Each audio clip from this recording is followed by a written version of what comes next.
Hello मित्र, good morning, सुप्रभात. आज पुन्हा एकदा नव्याने तिसऱ्यांदा हे वृक्ष लागवडीसाठी आता निघालेलो आहे. आवरलं आहे, आता पाणी वगैरे घेतलं.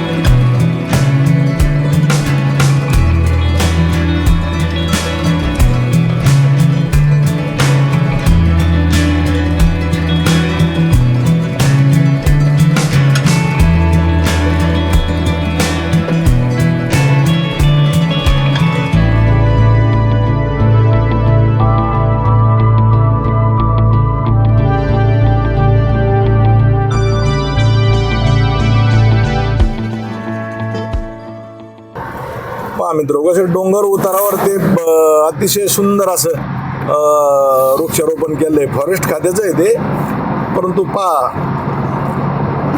किती सुंदर असं वृक्षारोपण झालेलं आहे. ती गर्द अशी झाडी तयार झालेली आहे त्या ठिकाणी. मित्र, ते अतिशय सुंदर असं तो डोंगर आणि मनमोहक असं दृश्य ते दिसतं आपल्या डोळ्याला सुद्धा. आणि अतिशय चांगलं असं वृक्षारोपण त्या ठिकाणी होऊन अगदी मोठ्या प्रमाणात झाडं तयार झाली आहेत. आणि त्या झाडांचा निश्चित पर्यावरणाला हा चांगलाच उपयोग होणार आहे. मित्र, तुम्ही पाहताय अगदी रस्त्यापासून जवळ अंतरावर आहे आणि अतिशय सुंदर असं ते दृश्य आणि ते झाडं आपल्याला दिसतात. आणि अगदी पाथर्डी शहरापासून नगर रोडला काही अंतरावर आहे, 4-5 किलोमीटरच्याच अंतरावर आहे. ते झाडं किती मस्त अगदी झाडाचं दृश्य दिसतं. सुंदर असे झाडाचं वृक्षारोपण झालेलं आहे. आणि या रोडच्या बाजूला सुद्धा दोन्ही बाजूने सुद्धा अतिशय मोठ्या प्रमाणात वृक्षारोपण झालेलं आहे. आणि निसर्ग संपन्न असा परिसर दिसतो. मित्र, या इथं समोर सुद्धा एक टेकडी दिसती. बाभोगाव आणि निवडुंगे गावाच्या त्या दोन्ही गावाच्या सीमेवर असलेली टेकडी मित्र. या ठिकाणी सुद्धा अतिशय खूप असं वृक्षारोपण झालेलं आहे. आणि मोठाले झाडं साधारण 20-25 वर्षापूर्वी ते झाडं लावलेले आणि अतिशय सुंदर अशी टेकडी ती आता सजलेली मित्र, फुललेली आहे. आणि त्याच्यासाठी थोडंच का होईना आपण सुद्धा मित्र परिश्रम घेऊन आपल्या परिसरात जर अशा टेकड्या डोंगर असतील तर मित्र वृक्षारोपण करा आणि आपल्या परिसराची शोभा वाढवा, पर्यावरणाला मदत करा आणि ऑक्सिजन मिळवा आणि झाडांचा उपभोग घ्या मित्र. आणि निसर्ग साईडमध्ये पशु पक्षी यांची वाढ करा मित्र. झाडं वाढवा, झाडं लावा. आणि पाण्याचे सुद्धा स्रोत असतील तर मित्र पाणी सुद्धा तयार करा. त्या ठिकाणी स्रोत असतील. पलीकडे ते करंजी गाव आहे, करंजी गाव पलीकडे जे गाव दिसतंय तर ते मित्र करंजी गाव सुद्धा प्रसिद्ध आहे. कारण या ठिकाणी अतिशय सुंदर अशी बेळ आणि खाव्याचा कुंदा मिळतो. आणि पश्चिम महाराष्ट्रातून मराठवाड्याकडे विदर्भाकडे जाणाऱ्या सर्व बसेस, सर्व वाहनं तिथं अगदी नाश्त्यासाठी थांबतात. आणि अतिशय जुन्या काळापासून ते मित्र होते प्रसिद्ध ठिकाण आहे. त्या ठिकाणी करंजी घाटात अगदी घाट उतरल्यानंतर लगेच ते गाव लागतं आणि तिथं असं स्वादिष्ट नाश्ता करण्यासाठी लोक त्या ठिकाणी थांबतात. मित्र, आता या ठिकाणी मित्र घाट संपला. आता मित्र, या ठिकाणी आमच्या पाथर्डी शहरातील इब्राहिमभाई वडेवाले यांच्या दुकानातून आता आमच्या घरच्यासाठी आणि माझ्या मित्र आता इथून वडे घेत आहोत आम्ही, वडेपाव.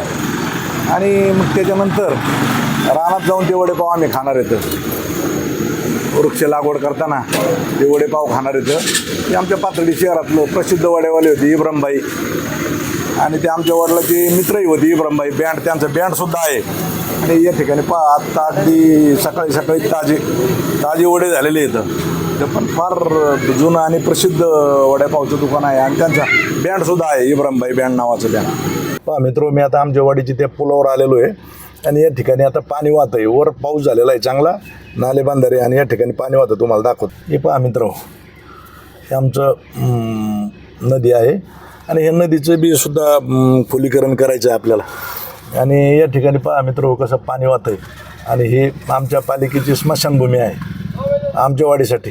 हे आमचे दिलीप सर येतं आणि हे पण चाललेत आता शाळेत, आणि ते सुद्धा आपल्या चळवळीत थोड्या दिवसात सहभागी होणार आहेत. ते एकदा रिटायर झाल्यानंतर त्यांचं बराच काळ ते आपल्याला देणार आहेत असं त्यांनी सांगितलेलं आहे. आता नोकरीमुळे त्यांना वेळ मिळत नाही. होय दिलीपराव, बरोबर आहे. आणि आता तुम्हाला दाखवतो मी, ते समोर मंदिर आहे त्या ठिकाणी आता आपल्याला जायचं आहे परत झाडं लावायला. ठीक आहे, घरासमोर सुद्धा आम्ही आता हे करंजीचे असे वेगवेगळे झाडं सावलीसाठी लावलेले आहेत आम्ही. घरासमोर सुद्धा जंगली झाडं लावले मित्र पहा. आणि हे नारळ, आणि हे घरामागं सुद्धा नारळात झाडं, अशोकाचे झाडं, हे सगळं तुम्हाला दिसतं मित्र. अतिशय मी तुम्हाला व्हिडिओत सांगितलं, माझ्या घराच्या बाजूला सुद्धा सगळे झाडं आणि झाडंच आहेत. हे पाठीमागं चिकूचं बाग आहे, हे आमचं कांदा चाळे, ट्रॅक्टर वगैरे हे सगळं सामान, हे आमचं पलीकडे शेजारीच मळा आहे. आता हे सगळं आम्ही मळ्यातच राहतो, सगळं आमची शेती ही, आणि आम्ही शेतीतच राहतो. पहा मित्र, तुम्हाला नंतर मी स्वतंत्र ते सगळं मळ्याचा व्हिडिओ टाकेल. आपली वाडी, आपली झाडी, आपले पाणी या अनुषंगानं सध्याच्या युगातलं समाज माध्यमांचं भान लक्षात घेऊन याच नावानं एक यूट्यूब चॅनल काढून फेसबुक पेज तयार करून यावरून ते आपल्या पोस्ट टाकणार.